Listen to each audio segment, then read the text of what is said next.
অমন আর কি বলছি, ভিক্ষাই তো করতে বলছি। এই, কাকে তুমি কি বলছো? উনি আমার বাপ। তুমি যাই বলো হিসাব করে বলবা। কি এমন ওনাকে বলেছি আমি? উনি যে আইসে এসে শুধু খাবার খাবার করতে থাকে, খাবার কি বললে কি হয়ে যায় নাকি?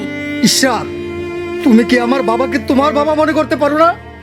আমার বাবা খাবার খায়নি, 12টা বেজে গেছে। তুমি খাবার চাওয়াতে ওনার সাথে এরকম খারাপ ব্যবহার করলা। ছি ছি ঈশ্বর, এটা হয় না, এটা হয় না। থাম বাবা, থাম। বৌমা ছোট মানুষ, বৌমার সাথে এরকম ব্যবহার করিস না। মা, আমাকে 2টা খাবার দাও মা। থাক, হইছে। আর খাই খাই করতে হবে না। জানি না কি আছে, দেখছি, দেখে দিচ্ছি। যা আছে তাই দাও না বাবাকে।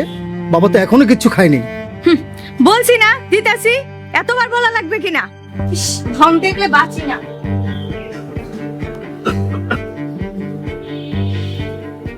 বাবা, তুমি মরে কিছু না বাবা, আমি তো আছি, আমি দেখবো বাবা। ভুল বুঝিস না, বৌমা ছোট মানুষ, ভুল বুঝিস না বাবা। আমার কপাল খারাপ বাবা। তার সহ্য হয় না রে বাবা। এই পেটটা যদি না থাকতো তাহলে তো আর এত যন্ত্রণা সহ্য করতে হইতো না। এ আল্লাহ, আমার পেটটা বন্ধ করে দাও আল্লাহ, আমার পেটটা বন্ধ করে দাও।